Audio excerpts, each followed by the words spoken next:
गुह्यो गभीरो न गुप्तचर गदाधरः वेदा सांगजित कृष्णो दृढ़शंकरार्चुनो अच्युतः पूर्णो मानो।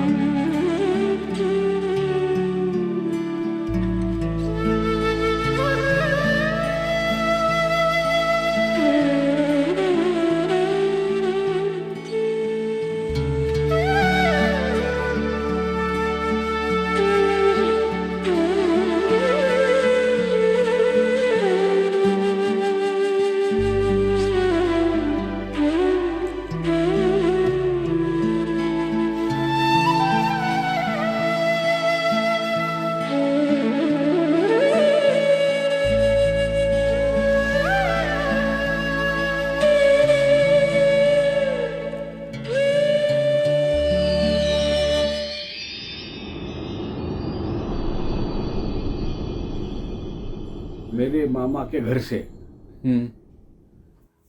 मेरे पिता के घर ले जाने के लिए एक रिलेटिव्स ने घोड़े पर कम से कम 20 से 25 किलोमीटर गांव पर लेकर चले गई। जब वो बीच में ही बड़ी बारिश शुरू हो गई और जो घोड़ा था वो जरा हट के चलने लगा रास्ते में, और बड़ी जोर से बारिश हो रही थी। तो दूर एक जगह पर एक झोपड़ी दिखी। मेरी माताजी आंधी थी, वो ऊपर बैठी थी और मैं लगाम लेकर आगे चल रहा था और मेरा छोटा भाई मेरे पीछे बैठा हुआ था। जोर से कूदी मारने की वजह से वो नीचे गिर गया और उसको यहाँ पर खोज लगी। उस औरत ने झुपड़ी में हमको ले जाकर गर्म पानी वगैरह पिलाकर उसको ट्रीटमेंट की अच्छी तरह से, खाना वगैरह खिलाया। वो याद मैं जिंदगी में कभी नहीं भूल सकता। तो आपको क्या लगता है आप अच्छे बेटे बन पाए? कैसे बेटे थे आप? वो उसकी सब मेरे माँ की कृपा है। चाहे वो बाय बर्थ ब्लाइंड होने से भी इतनी इंटेलिजेंट और इतनी ब्रिलियंट थी, बहुत तेज। हर एक बारे में वो मुझे शिक्षा देती थी। पढ़ना सीखना, बड़ा होना, दूसरे के काम में आना और ईश्वर के प्रति अटूट श्रद्धा, ये सीख मैंने बचपन से मुझे दे दी। इसलिए मैं आज जो कुछ भी हूँ वो पूरा श्रेय मैं मेरे माता जी को देता हूँ। पिताजी को क्यों नहीं? पिताजी तो वो मेरे 10-11 साल के समझ के पहले से ही चले गए। जब मैं 4th स्टैंडर्ड में था तब चले गए और मेरा छोटा भाई 3-4 साल का था। उनका कुछ अच्छा सहयोग नहीं मिला, इस वास्ते उनके बारे में मुझे ज़्यादा जानकारी नहीं है। फिर भी उनके लिए मैं बहुत आभारी हूँ, क्योंकि 40 एकड़ जमीन वो छोड़कर चले गए और दूसरा एक दत्तक विधान करके उसकी एक 25 एकड़ जमीन, उसका झगड़ा वो चलते रहे। जब वो चले गए तब वो हैदराबाद सुप्रीम कोर्ट में चल रही थी। वो SRC एक्ट हो गया, वो फाइल पूरी ट्रांसफ़र हो गई बॉम्बे।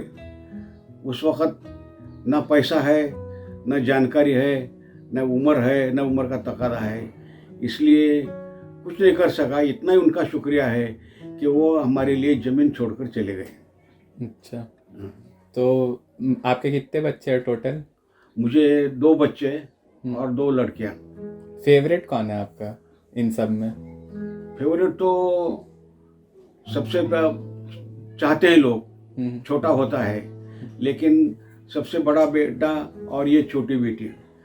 मैं बड़े बेटों को ज़्यादा कुछ कहता था, लेकिन छोटे बच्चे से और ये बेटी से एक अल्फा से भी नहीं दुखाया।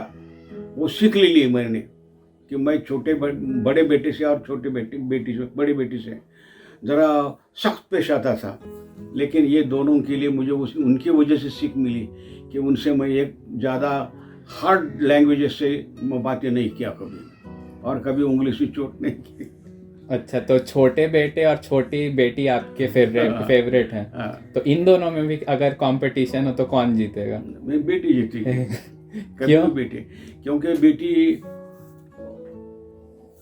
बच्चे से भी ज़्यादा ख्याल रखने वाली और सेहत देखने वाली होती है, इसलिए बेटी से ज़्यादा मोहब्बत करता हूँ। हम्म। तो जैसे आप जिस टाइम में सबको पढ़ा रहे थे तो उस समय पढ़ाई लिखाई उतना पॉपुलर नहीं था, नहीं थी। और लड़कियों को तो लोग पढ़ाते ही नहीं थे, फिर भी आप पढ़ाए, तो क्यों, आखिर ऐसा क्यों किया? एक भविष्यकार आया था, उसने इसका हाथ देखा और बोला कि ये बच्ची 7वीं से आगे नहीं पढ़ पाती। उसको दिमाग में उन्हें ले लिए कि कैसा नहीं पढ़ते, मैं बराबर पढ़ूंगी। और फिर जिद से उन्हें अपना क्वालिफिकेशन बढ़ाया, और वो पीजी दोनों में भी, ये आर्ट्स में भी और टेक्नीशियन में भी, टीचर्स ट्रेनिंग में भी, वो एमए भी हो गई और एमएड भी हो गई। कितने धार्मिक आप हैं, आपको क्या लगता है? इतना इतना महासागर और इतना बड़ा ब्रह्मांड है, इसमें जैसा एक समुद्र में उंगली डुबा के ऊपर उठाई, जो बूंद पड़ेगी उतना हूँ। क्यों, लेकिन ऐसा क्यों? इतना महासागर है कि इसका पता कोई नहीं लगा सकता। सिर्फ गोपी ही जान सकती ही, न कि अर्जुन जान सका, न युधिष्ठिर जान सका, न कि कोई उद्धव उनका जान सका।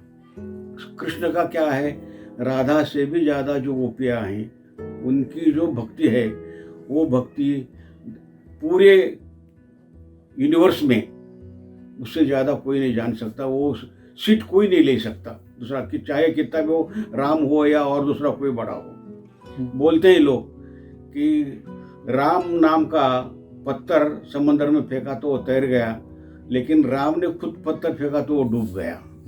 वो जो नाम है, वो नाम, वो जगह, वो राधा से भी ज़्यादा गोपियाँ ले गए हैं। इसलिए अध्यात्म में इतना गहरा है कि वो जानना बहुत रामकृष्ण परमहंस पूरे धर्म के उन्होंने ग्रहण किया।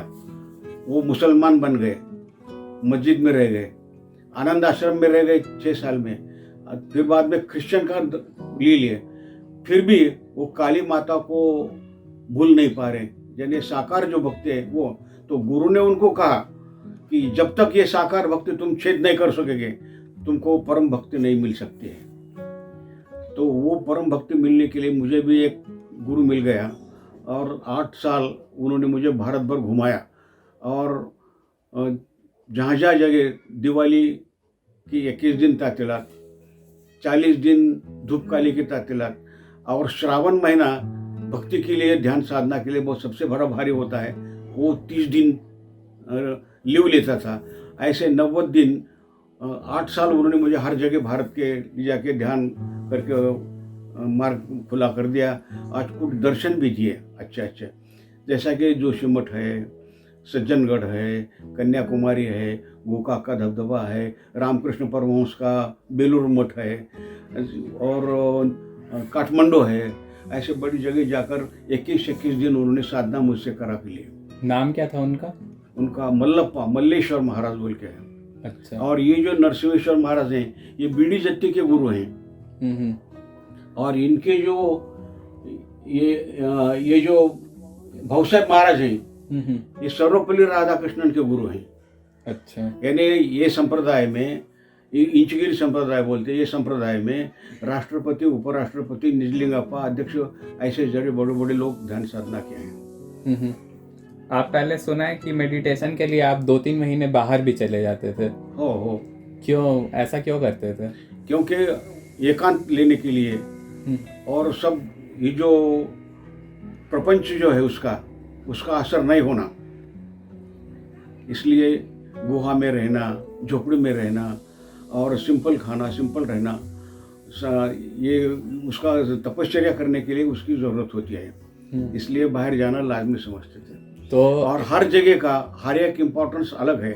जैसे कि बद्रीनाथ का है, केदारनाथ का है, सज्जनगढ़ का है, कि वहाँ की जो ऊर्जा शक्ति है, वो ऊर्जा शक्ति अपने में आती है।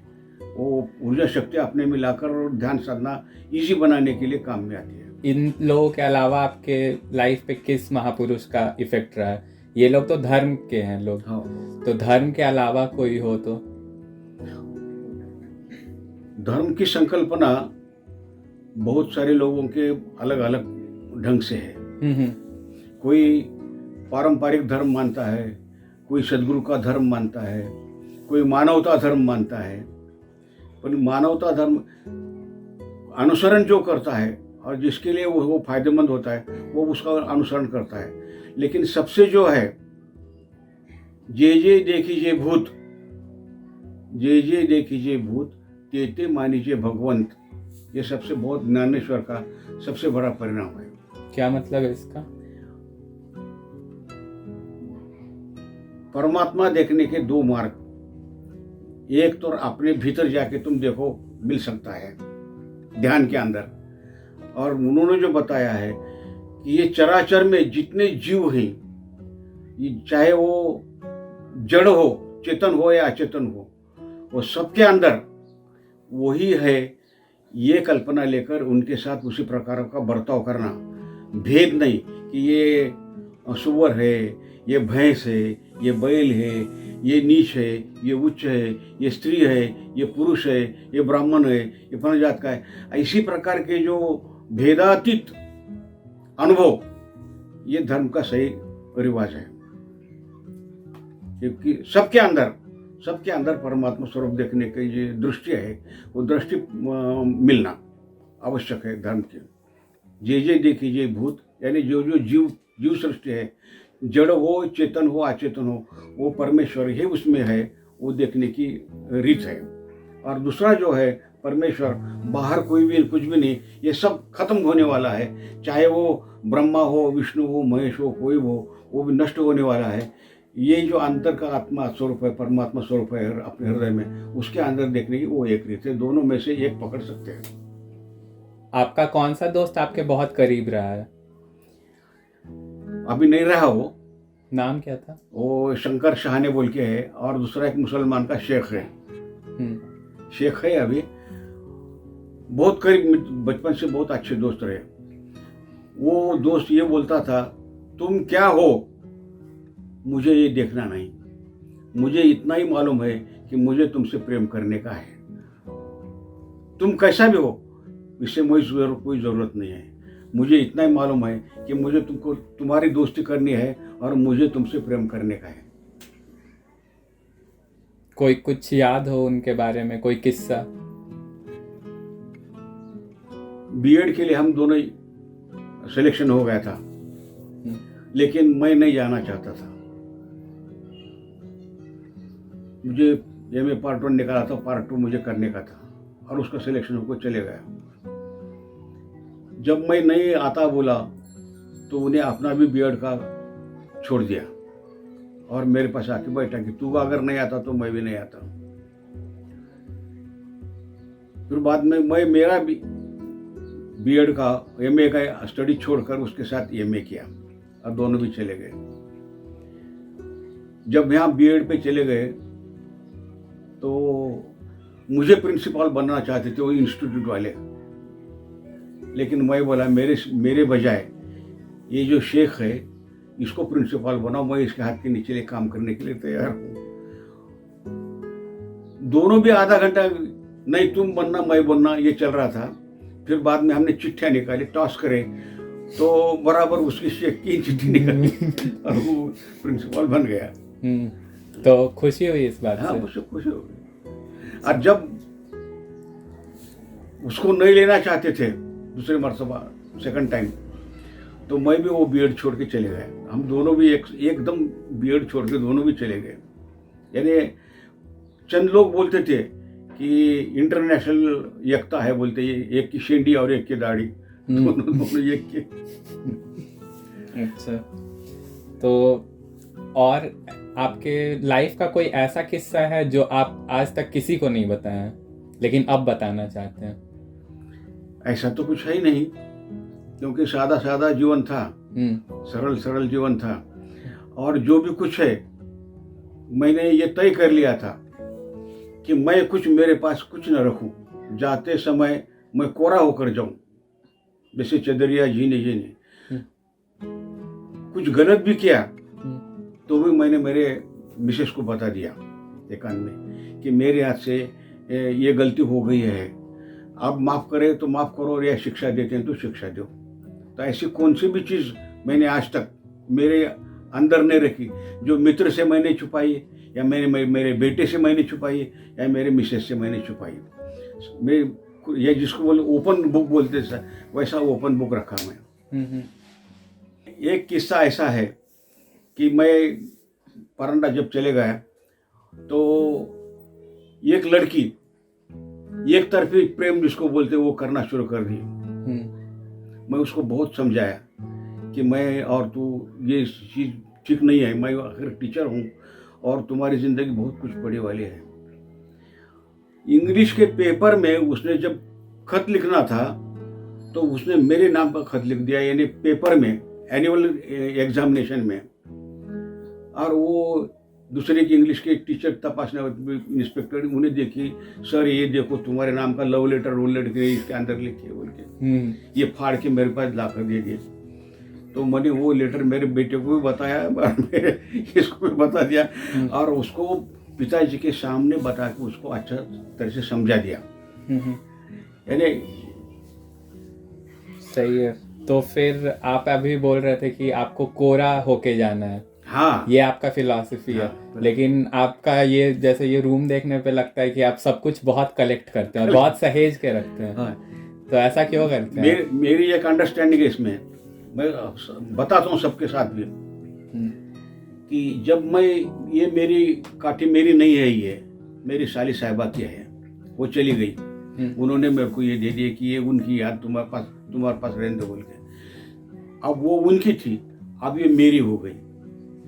मेरी फिलॉसफी ऐसे है कि जब कोई चीज मैं ये मेरी बोल के पकड़ता हूं, मैं छोड़ सकता हूं इसको, लेकिन ये मुझे नहीं छोड़ती। ये स्टूल मेरा है जब मैं समझता हूं तो स्टूल मुझे पकड़ता है। मैंने ये सब समझ लिया तो समझा। अगर समझने के दो पर्याय हैं, एक तो पूरा वैराग्य करो, यानी कुछ मत रखो, एक लंगोटी लो बस खत्म, और दूसरा है पूरा उपभोग लो कि उससे तुमको कुछ बात नहीं कोई इच्छा ना हो, ऐसा। अब ये सब चीजें हैं, फिर भी आप इनको मैं देना है बोले तो मैं हाथ उठा के सब दे सकता हूँ। मेरे उसमें देने में फेंक दे। मैं कल परसों बच्चा बोला ऐसे ऐसे, मैं बोला सब जमा करो, जमा कर दिया, इसके ऊपर रख के लल के जला डालो। मैंने अभी तैयार किया है, बैठे बैठे दो साल बैठ के एकत्र जमा करके 80 बुक्स तैयार किया मैं उसके जरस प्रति। लेकिन अगर वो देने का है तो मुझे हिचकिचाहट बिल्कुल नहीं है। जब मैं दूंगा, लेने से भी दिया तो मुझे और मैं निर्मल और पवित्र होलीनेस मुझे मालूम होता है। ये देने में मुझे हिचकिचाहट नहीं होती। ये सभी अभी बच्चा बोल रहा था कल परसों, उन्हें एक एक जो बोला ये निकाल दो, निकाल दिया। यहाँ पर 2 कुर्सियाँ दे दो, आराम कुर्सियाँ आती है, ऐसा ये दे दो, पूरा दे दो जो कुछ देने का। कल परसों इन्हें रुद्र महिला मंडल में थे, निकाल के मुझे, मैंने एक मरतबा भी वो पैंट नहीं पहनी थी, एक मरतबा भी शर्ट नहीं पहना था। वो आहेर बोल के मेरे को आए वाले थे, उठा के 40 शर्ट दे दिया। अच्छा। देने में कुछ ये नहीं, मतलब इसलिए उसके बारे में मुझे अफेक्शन जो है वो अफेक्शन बिल्कुल नहीं रखता। और ये समझ के किया तो तकलीफ नहीं होती। अगर किसी ने कहा और मैंने किया, मुझे थोड़ी सी तकलीफ हो सकती है, लेकिन मेरे इसमें उसका नॉलेज है तो उसकी तकलीफ, उसका जो दाग है वो मेरे ऊपर नहीं रहेगा। तो मतलब आप ऐसा समझ के चलते हैं कि ये किसी और का ही है, बस आपके पास रखा हुआ है। बस अपना उसके ये है। तो जैसे आपने क्या क्या किया अभी तक? हाँ? क्या क्या इकट्ठा किया है? जैसे सीडी इकट्ठी की है और बुक्स बहुत सारे इकट्ठे किए हैं। सब एक बात नहीं, कम से कम मेरे पास 150 पेन थे। हाँ। हर महीने में 1-2 पेन नया लेता था मैं। फिर चाहे वो 5 रुपए के हो या 1000 रुपए के हो। और फोन भी रखा है। पेन का कलेक्शन, कैसेट का कलेक्शन, कपड़ों का कलेक्शन, सैंडल और बूट का कलेक्शन, हर एक दोरी का बूट अलग, बाहर घूमने का अलग, प्रत्येक हर चीज अलग अलग लेने की, जहाँ भी कुछ मिला वो लेकर रखता था। ठीक है, तो फिर अभी बाहर चलते हैं, बाहर में कुछ बात करते हैं। ठीक है, बाहर चलते हैं और बाहर में बात करते हैं, गार्डन में आपके। चलिए। ठीक है।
न देखो कातिल नजरों से, मैं तो हूँ आशिक तेरा, मेरे दीवानेपन का आखिरी आसरा है तू मेरा।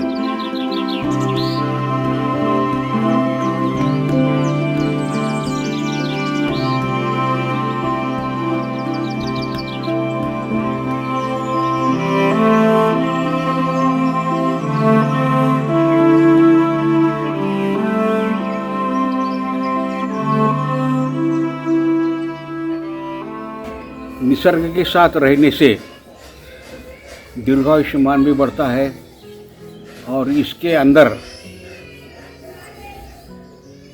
जो बेनिफिट है वो सिर्फ पैसे से नहीं मिल सकता। इसका ऑक्सीजन जो मिलेगा, फल मिलेंगे, फूल मिलेंगे, आनंद मिलेगा और इसके अंदर जो ईश्वरी तत्व है उसका जो दर्शन होगा वो डेड मटेरियल से नहीं होगा। और बचपन से ही मेरे मामा और घर में से सब लोगों को बाग का छंद था। मैंने भी मेरी इच्छा प्रकट की मेरे बच्चों से, बहू से, कि अगर इसके अंदर अपन पैसा कमाने के बजाय अगर इसको बाग में रूपांतरण करें तो इससे भी अपन फ़ायदा ले सकते हैं। जैसे कि फल लगा सकते हैं, फूल लगा सकते हैं, खाने के लिए उपयोग में ला सकते हैं और इससे अपना निसर्ग भी अच्छा रहेगा। इसके साथ अगर सुबह और शाम में बैठ के 2 घंटे अगर बिताए तो अपना आयुष्य दीर्घमान हो सकता है। तो बहू ने भी मान लिया और बेटी ने भी मान लिया और दोनों ने भी मुझे ये बाग करने में बहुत तरह का सहकार्य कर दिया है।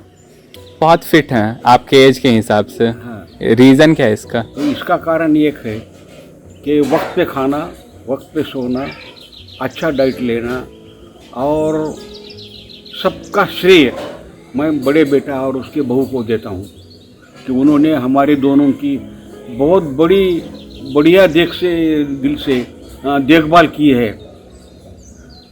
खाने पीने की, रहन सहन की, कपड़े लत्ते की, जाने आने की, खर्च करने की और ज़्यादा से ज़्यादा हमारे दिल पर सब चीज़ें छोड़कर हमें जो पसंद है वो बिना इसे लाने की उन्होंने कोशिश किया है और उसकी वजह से हमारे पूरे फैमिली जो प्रसन्न चित्त रहकर डाइट्स भी अच्छे लेकर और सब में मिलजुल कर रहने की वजह से एक आदर्श कुटुंब बन गया। और ये आदर्श भी बहुत सारे लोग मानते हैं। इसका श्रेय मैं बड़े बेटा और बहू को देता हूँ।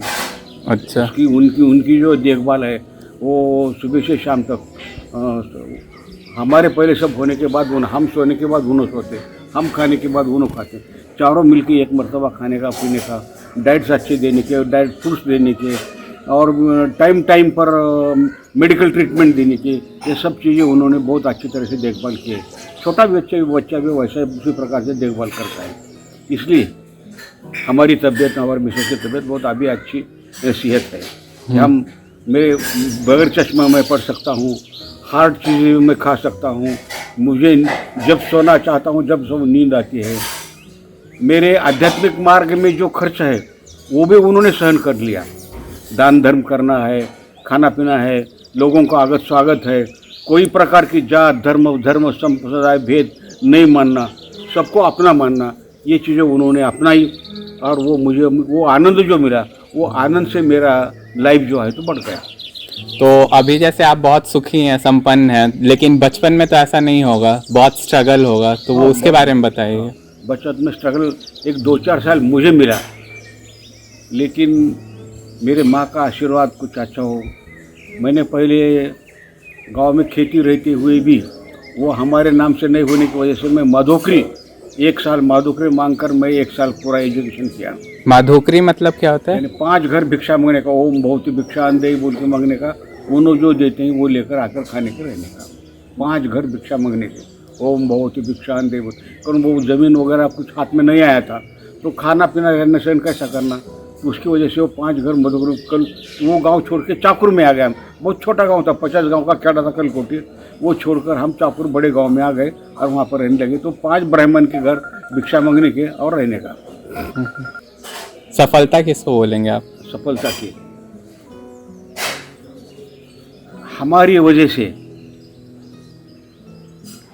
दूसरों को अगर हित होता है, मैं ये समझता हूँ कि मेरा चेहरा देखकर सामने वाला आदमी दुखी रहो तो भी वो प्रसन्न हो। मैं ऐसा बनाऊँ मेरा चेहरा, मैं मेरी ऐसी चाल चलन रखूँ कि मुझे देखने के बाद दुखी आदमी भी प्रसन्न हो। वो मेरी सफलता समझता हूँ कि हमारे अस्तित्व का उसके अच्छेपन में रूपांतरण हो। अच्छा। उसकी ज़िंदगी अच्छी बने, दूसरे की ज़िंदगी अच्छी बने, ये सही सफलता है। अच्छा, तो कोई रिग्रेट रह गया है आपके जीवन में कि ये नहीं कर पाया या ये नहीं करना चाहिए था, ऐसा कुछ जीवन में रह गया? मैं एक डॉक्टर के पास स्टूडेंट बोल के रह गया और उन्होंने मुझे डॉक्टर बना के भी ही मैं छोड़ूंगा बोल के मुझे बॉम्बे ले जाने के लिए मेरे माता को कहा। माता जी दोनों आंखों से नहीं थी और उसकी काठी में ही था। माता जी ने परवानगी दी, लेकिन उनको संभालना कौन? लेकिन वो मैं छोड़कर मैं उसी गांव में टीचर बनने को तैयार हो गया। मालूम होता था कि मैं अगर डॉक्टर बनता था तो यूँ होता था वो होता था, लेकिन मुझे बाद में पता चला कि सबसे ज़्यादा अगर पेशा अच्छा कौन सा है तो शिक्षण देने का और टीचर बनने का। तो मुझे 2-4 नौकरियाँ भी दूसरी आई थी, तहसील में आई थी, फैमिली प्लानिंग में आई थी, लेकिन मैं वो छोड़ के मैं टीचर बन गया और आखिर तक डेवलपमेंट ऑफिसर बोल के फैमिली ऑफिसर बन के भी मुझे प्रमोशन मिले थे, लेकिन वो नकार दिए। मैं टीचर ही रहना पसंद किया। जैसे मान लीजिए कि आपको पास्ट में जाने का मौका मिले और खुद के ही 20 साल के मतलब कि NM जोशी को आपको कुछ बोलना हो, तो आप क्या बोलेंगे? यही बोलूँगा कि हे परमेश्वर, मुझे वो उम्र की शक्ति आज दे कि जिसकी वजह से जो पिछड़ा हुआ समाज है और जो लड़कियों के ऊपर होने वाले अत्याचार है उसको रोकने की शक्ति मुझ में हो। उनकी प्रगति के लिए मुझे काम करने की शक्ति दे। जो पिछड़ा हुआ वर्ग है, चाहे वो फिर SC ST हो या अनपढ़ लेडीज़ हो, उनको ज़्यादा पढ़ाने की। जैसे कि देहातों में लड़कियां नहीं पढ़ती, तो उनको पढ़ाने के लिए, उनको अच्छा करने के लिए, अपने साथ में लाने के लिए, अपने बराबर में लाने के लिए वो काम करने की शक्ति मुझे मिले। अच्छा, और जैसे कि मान लीजिए कि आपको फ्यूचर में आने वाले आपके जनरेशन को कोई अगर मैसेज देना हो तो आप क्या देंगे? यही कहूँगा मैं कि खुद के लिए जीने के बजाय दूसरे को आनंद देने में जो आनंद मिलता है वो सीखो। अपना आनंद लेने के लिए स्वार्थ होने के बजाय निस्वार्थ होकर दूसरे को आनंद देने की जो प्रक्रिया है उसमें भाग लेने का काम करूँ।